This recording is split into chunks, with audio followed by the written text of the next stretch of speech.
la compagna 41enne a coltellate mentre in casa c'è anche il figlio piccolo. Dopo 5 ore chiami carabinieri, ennesimo femminicidio in sanguina al Veneto. 35enne romeno arrestato a Spinea. Il movente, la gelosia sotto shock il paese e i vicini, sembrava una famiglia tranquilla, dicono alcuni, ma la vittima aveva raccontato di aggressioni da parte del compagno. Eseguita l'autopsia sul corpo dello studente 18enne morto durante uno stage a Noventa di Piave, politrauma da schiacciamento, fatali le gravissime fratture alla testa. Lunedì pomeriggio ai funerali a Ceggia. Incendio stamane all'ex outlet della Stefanella, Ponte di Piave, in quella che oggi è una delle sedi di stoccaggio di capi d'abbigliamento del Movi Moda. Crack popolare di Vicenza, il 10 appello, la sentenza del 10 ottobre, la sentenza del processo d'appello, la pena più alta chiesta nei confronti dell'ex presidente Zonin, 5 anni e 10 mesi di reclusione. Il nuovo vescovo di Vicenza è Monsignor Giuliano Brugnotto, l'annuncio ufficiale stamane di Papa Francesco, 51enne della Marca, era vicario generale della diocesi di Treviso. Sottraeva da anni toste e tramezzini dal bancone del locale dove lavorava. Con Selve i carabinieri hanno denunciato un barista 60enne. Nel giorno del suo compleanno conclusi a Vicenza i lavori di realizzazione di Largo Paolo Rossi davanti all'accesso principale dello Stadio Menti.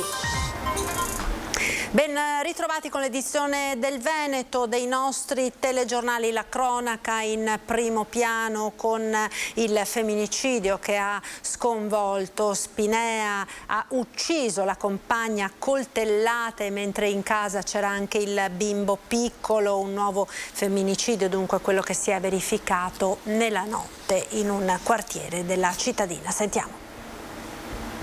Un'altra donna uccisa. È accaduto a Spinea, al confine con Chirignago.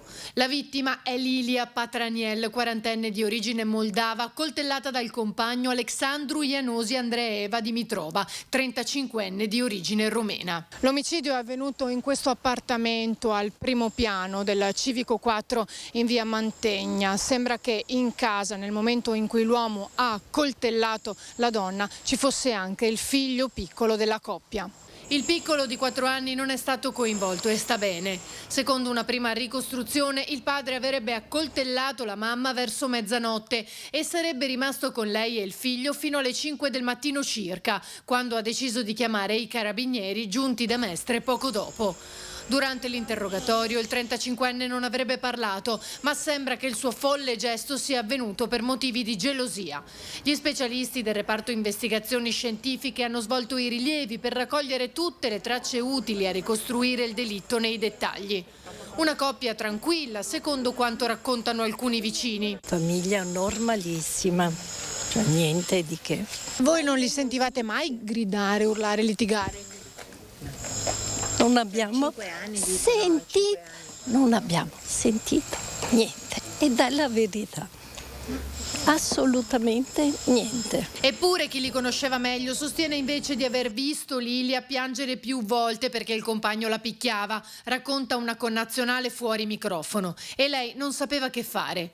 La vittima, che viveva a Spinea con l'uomo dal 2017, aveva anche 2 figlie nate da un precedente matrimonio.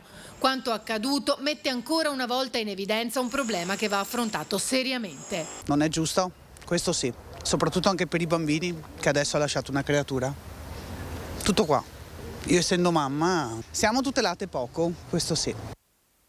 È un problema di sottocultura, le condizioni stanno peggiorando e bisogna intervenire. Le parole del sindaco di Spinea, Martina Vesnaver. Colpisce e indigna, io oserei dire, perché nuovamente Spinea, ricordo il fatto del 2010 di Roberta, che era già stata vittima di un delitto efferato, nuovamente Spinea torna sul rotocalco per uno spiacevole, un terribile atto criminale, un femminicidio. Visibilmente scossa la sindaca di Spinea, che non conosceva personalmente la coppia ma l'ha definita integrata nella comunità, ha voluto porre l'attenzione su un problema che ormai sta prendendo il sopravvento. Quando io definisco una questione di sottocultura, perché questi fatti potrebbero essere assolutamente preceduti da delle denunce che possono, grazie anche al codice rosso eccetera, tutelare una vita di una persona. Ecco, a Spinea c'è una rete di protezione per le donne? Spinea c'è, abbiamo delle case famiglie collegate anche con OAL e con Mestre, quindi assolutamente ci sono tutti, diciamo, gli strumenti per avere anche le tutele. Ovviamente il primo strumento è quello di informazione. A volte io leggo, poi anche da politico come donna, leggo veramente la banalità del rispetto di genere che viene relegata su una lettera, no? Sindaco, sindaca, architetto, architetta. Ecco, questa è una favola che ci raccontiamo. Bisogna lavorare sulla cultura, lavorare sul rispetto e lavorare soprattutto sul rispetto della vita. Io pensavo che anche l'esperienza pandemica in qualche maniera ci avesse, non dico maturato, però ci avesse così, avesse approfondito quello che è il rispetto perlomeno di una vita. Invece credo che assolutamente con l'andare degli anni le condizioni umane, sociali di rispetto stanno peggiorando, bisogna intervenire. È stata eseguita in mattinata l'autopsia sul corpo dello studente 18enne morto durante lo stage in alternanza scuola-lavoro, decesso causato secondo il perito della procura dalle fratture al cranio. Lunedì pomeriggio l'ultimo saluto a Ceggia. Politrauma da schiacciamento, fatali le fratture al cranio. L'autopsia eseguita questa mattina sul corpo di Giuliano De Seta, lo studente 18enne morto in alternanza scuola-lavoro alla BC Service di Noventa di Piave, conferma che il decesso pressoché istantaneo è stato causato dall'impatto della lastra di metallo da 1,5 tonnellate con la parte alta del corpo del ragazzo. Ad accertarlo il medico legale Silvano Zancaner, incaricato dell'esame dalla Procura della Repubblica, esame a cui hanno partecipato all'ospedale di San Donà anche i periti di parte della famiglia della vittima e dei 4 indagati. Ci sono anche delle fratture che riguardano le gambe, però la verosimile causa del decesso è purtroppo il fatto che il colpo abbia interessato la testa. Domani proseguiranno le indagini in loco presso l'azienda in maniera tale che anche i medici possano avere, per quanto non di espressa loro competenza in quanto sono medici legali, un'idea di quella che può essere la dinamica. Ciò li potrebbe aiutare a capire meglio come la lastra può aver causato il decesso del povero Giuliano. Il medico legale nominato dalla procura avrà ora 45 giorni di tempo per depositare la perizia. Il completamento dell'autopsia a 24 ore dal conferimento dell'incarico ha permesso alla famiglia di fissare le esequie del ragazzo. Ringrazio i medici per la celerità con cui hanno compiuto le operazioni e ringrazio il pubblico ministero a nome della famiglia perché è riuscito a velocizzare la tempistica. Così la famiglia è riuscita ad avere contatti con le pompe funebri e con il parroco e i funerali sono stati organizzati per lunedì alle ore 15. La morte di Giuliano è entrata di prepotenza nei cortei studenteschi del Friday for Future che hanno sfilato oggi a Treviso e nel resto d'Italia, in particolare a Torino, con i ragazzi che hanno comunicato tutta la loro rabbia per la morte di uno di loro. Basta strage lo slogan che riletto senza la R diventa basta stage. Ed ancora cronaca, incendio questa mattina all'ex outlet della Stefanella Ponte di Piave. Per timore di inquinamento ha avvisato scuole e case di riposo di chiudere le finestre e non far uscire bambini e anziani. In tutto il momento ha cominciato a uscire fumo dai finestroni e in giro di pochi minuti sono comunque intervenuti i vigili del fuoco e qua speriamo che siamo riusciti a spegnere l'incendio. Una colonna di fumo nero visibile a chilometri di distanza si è alzata poco prima delle 10 del mattino dal magazzino dell'azienda di logistica Movimoda di Via delle Industrie a Levada di Ponte di Piave, uno degli ex stabilimenti della Stefanel. Le fiamme sono divampate in un'area di stoccaggio di capi d'abbigliamento in cui non c'erano dipendenti né macchinari. Il piano di evacuazione del personale è immediatamente scattato. I 60 lavoratori sono usciti all'esterno e nessuno si è fatto male, mentre sul posto, insieme a carabinieri e polizia locale, arrivavano i vigili del fuoco con un dispiegamento massiccio. Di circa 25 uomini con 8 automezzi e la nostra opera è stata fondamentale perché abbiamo circoscritto l'incendio e abbiamo evitato che il propagarsi alle strutture quelle limitrofe. Vi siete fatti un'idea di cosa può essere capitato? Assolutamente no, ci saranno delle indagini in corso e vedremo come si è originato questo incendio. 800 metri quadrati la superficie interessata dall'incendio, su cui ora lavorerà la polizia giudiziaria dei vigili del fuoco per cercare di risalire all'origine del rogo. Non è escluso il cortocircuito, ma si tratta per ora solamente di un'ipotesi. La stima dei danni è da calcolare nell'ordine delle centinaia di migliaia di euro, da vagliare le condizioni statiche dello stabile e, appena sarà possibile, della merce che vi era contenuta, vestiti e giubbotti invernali di diverse marche, compresa una grossa partita di capi Geox. È evidente che è un danno ingente. Sicuramente sì, ma non sappiamo ancora, non abbiamo avuto la possibilità di entrare per capire cosa è successo. È un edificio molto conosciuto, no? Per la sede che ospitava, per il negozio che ospitava. Sì, infatti quando spaccio Stefanelli sanno tutti dov'è. Bisogna valutare l'entità e poi speriamo già nelle prossime ore di poter, con il consenso del comando dei vigili del fuoco, riattivare le attività, assolutamente.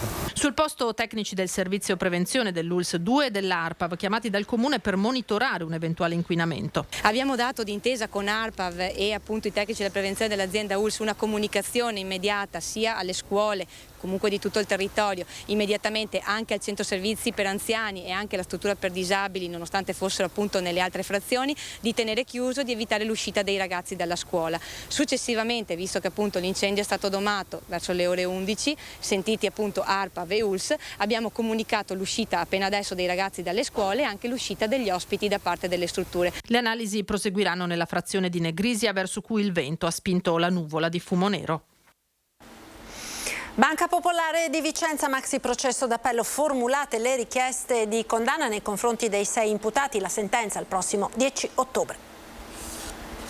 Si va verso la sentenza d'appello per la vicenda della Banca Popolare di Vicenza, attesa per il 10 ottobre nell'aula bunker di Mestre, data stabilita dopo 3 giorni di requisitoria, al termine dei quali sono arrivate le richieste di condanna formulate dal sostituto procuratore generale di Venezia, Alessandro Severi, contro i 6 imputati. La pena più alta è stata chiesta nei confronti dell'ex presidente Gianni Zonin, 5 anni e 10 mesi, condannato in primo grado a 6 anni e 6 mesi, 5 anni e 4 mesi invece sono le richieste per i 2 ex vice direttori generali Andrea Piazzetta e Paolo Marin, come per l'ex consigliere di amministrazione Giuseppe Zigliotto e Massimiliano Pellegrini, questi ultimi assolti in primo grado. Verso l'altro ex vice direttore generale Emanuele Giustini, la Procura Generale ha sollecitato una condanna a 4 anni e 7 mesi, più lieve dopo le sue dichiarazioni spontanee emerse nel corso dell'appello. Oggi il turno dei legali delle parti civili.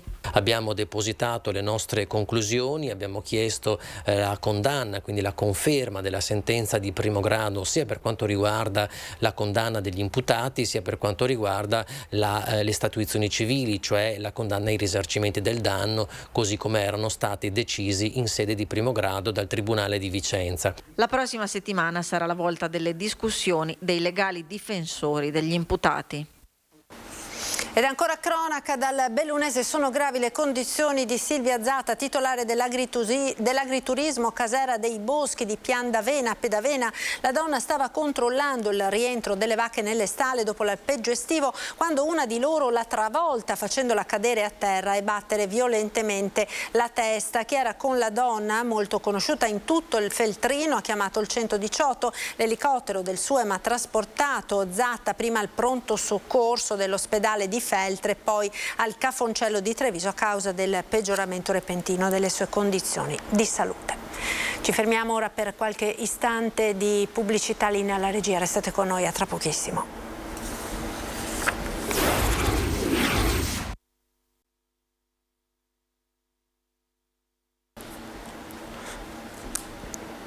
E rieccoci in diretta con l'edizione del Veneto dei nostri telegiornali. Papa Francesco ha nominato oggi il nuovo vescovo di Vicenza, Monsignor Giuliano Brugnotto, vicario generale della diocesi di Treviso. Ci sono giorni rari, giorni diversi, in cui la storia volta pagina. A Vicenza oggi è uno di quei giorni. Dopo 11 anni il vescovo Beniamino Pizziol saluta. Papa Francesco ha nominato il suo successore. Si chiude un'epoca, ne inizia una nuova. Con gioia arriva un vescovo che non è ancora, adesso si dice vescovo eletto, non è ancora ordinato, sarà più tardi, è Monsignor Giuliano Brugnotto, vicario generale attualmente della diocesi di Treviso, ma ha ricoperto tantissimi incarichi, per cui io credo che sarà veramente ben preparato per fare un buon lavoro. Monsignor Giuliano Brugnotto, 59 anni, vicario generale della diocesi di Treviso, dove è rettore anche del seminario e docente a Padova della Facoltà Teologica del Triveneto, sarà il nuovo vescovo di Vicenza. Oggi l'annuncio da parte di Monsignor Beniamino Pizziol nella chiesa del centro diocesano, davanti a presbiteri, sacerdoti, suore, fedeli. In prima fila il prefetto, il sindaco, il questore di Vicenza. Tutto avviene in una giornata, il 23 settembre, che il calendario religioso dedica a San Pio da Pietrelcina. Il fatto che coincida con questo grande santo onorato, venerato, pregato da tantissime persone, San Pio da Pietrelcina, si dice così esattamente, questo può essere anche veramente un aiuto per il nuovo vescovo che entrerà fra qualche mese e per il vescovo, diciamo, vecchio che sta per lasciare questa diocesi, e credo che sia una potente intercessione alla quale noi ci affidiamo con grande cuore. Monsignor Beniamino Pizziol, nominato vescovo di Vicenza da Papa Benedetto XVI il 16 aprile del 2011, ha compiuto 75 anni il 15 giugno e, seguendo le prescrizioni del diritto canonico, ha rassegnato le dimissioni. Ora la sede della diocesi resta vacante. Monsignor Beniamino Pizziol sarà amministratore apostolico fino all'arrivo di Monsignor Giuliano Brugnotto, che prima dovrà essere ordinato vescovo per poi essere consacrato a Vicenza. Il tutto potrebbe e dovrebbe avvenire prima di Natale. Lascio con grande anche gioia, perché so, è come un po' la staffetta. Io ho fatto la mia corsa di più di 11 anni portando il testimone, che per i cristiani ha anche un senso forte di testimoni di Cristo, ma lì è quel bastone che si consegna in corsa a un altro che deve adesso iniziare e riprendere la sua corsa. Al suo successore, Beniamino Pizziol, lascia il testimone con un augurio. Io dico: sì, te stesso, continua come hai fatto a Treviso e vedrai che farai bene a Vicenza. E le date per l'ingresso ufficiale in città e l'ordinazione del nuovo vescovo restano ancora da finire. Intanto Monsignor Brugnotto invia alla diocesi di Vicenza un primo messaggio. Sentiamo. Il messaggio alla diocesi di Vicenza era quello di accompagnarmi anche in queste giornate che precedono l'ordinazione e ad avere uno sguardo di speranza, perché noi stiamo vivendo un momento piuttosto difficile, con nubi di guerra all'orizzonte, situazioni di crisi ecologica, sul fronte anche dell'alimentazione, dell'alimentare e tante altre, delle industrie e delle famiglie che provocano nuove povertà. E Papa Francesco ci invita ad assumere ogni volta con lo stile del Vangelo queste situazioni, condividendole e quindi con uno stile di solidarietà e di compassione vera, e forse questo ci dà tanta speranza per superare anche questo momento. Non conosco la diocesi di Vicenza, progressivamente mi inserirò e cammineremo insieme. Il legame con la Marca è profondo e molto sentito, e quindi certamente fa parte del mio patrimonio personale e quindi me lo porterò dietro. Penso che, essendo inviato nelle vicinanze, tante cose possano essere anche condivise. Andiamo ora nelle Marche, dove prosegue senza sosta il lavoro della Protezione Civile del Veneto e dell'ANA, che stanno portando aiuto e soccorso a quel territorio devastato dal maltempo. L'incontro con Massimo Olivetti, sindaco di Senigallia, e poi con le decine di volontari della Protezione Civile del Veneto, dell'ANA, dei gruppi comunali e di svariate associazioni, tutti impegnati da inizio settimana nell'entroterra e lungo la costa marchigiana per l'attività di soccorso post-alluvione che ha causato vittime e devastazione. Sono stato molto contento di sentire da parte del sindaco di Senigallia parole di grandissimo apprezzamento per i volontari della Protezione Civile del Veneto. Io ho girato un po' in mezzo anche alle case e i cittadini sono rimasti veramente contenti. I danni a vista d'occhio sono incalcolabili e la necessità di risorse è urgente per porre in sicurezza un'area che già in passato, nel 2014, fu piegata da un altro grave episodio di maltempo che provocò esondazioni e danneggiò gli argini di fiumi e torrenti. Fra Senigallia e le zone interne i volontari veneti stanno operando casa per casa per aiutare i cittadini.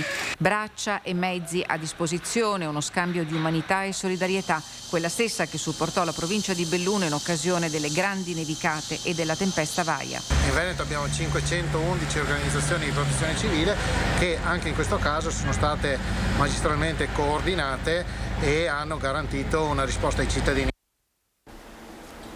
Ancora cronaca, ora sottraeva da anni Tost e Tramezzini dal bancone del locale dove lavorava. Conselve, i carabinieri hanno denunciato un barista sessantenne. È grazie ad un'indagine dei carabinieri che il titolare di un bar di Conselve ha capito a cosa erano dovute le notevoli discrepanze tra l'incasso e il venduto nel suo bancone di prodotti freschi. Amara la sorpresa quando i militari hanno capito che a rubare i prodotti invenduti e a portarseli a casa era il barista sessantenne. L'uomo, che vive a Tribano, è stato denunciato per furto aggravato dopo essere stato sorpreso all'uscita del locale con un vassoio incartato che conteneva 12 tramezzini. Una consuetudine per lui, hanno assodato i militari, che negli anni avrebbe sottratto toast e tramezzini per un valore di quasi 700 euro.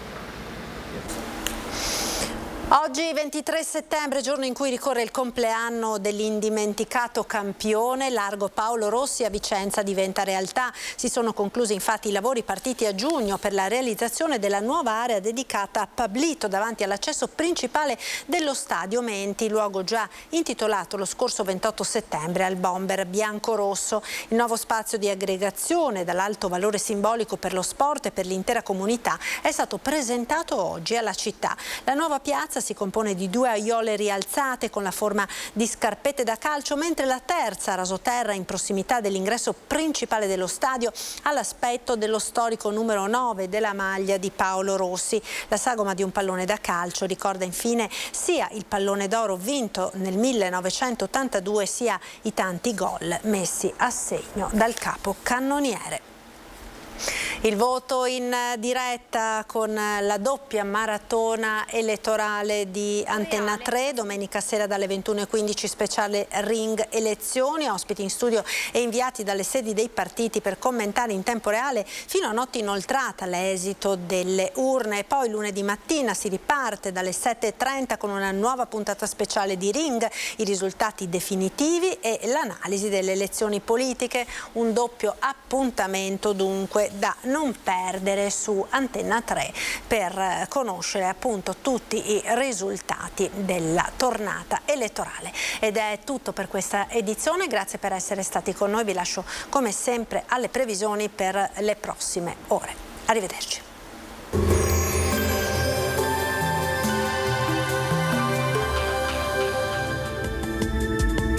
Benvenuti al Meteo. Si apre una fase di tempo spiccatamente instabile, una intensa perturbazione atlantica coinvolge il nostro territorio nel weekend. Vediamo il dettaglio di sabato 24 settembre.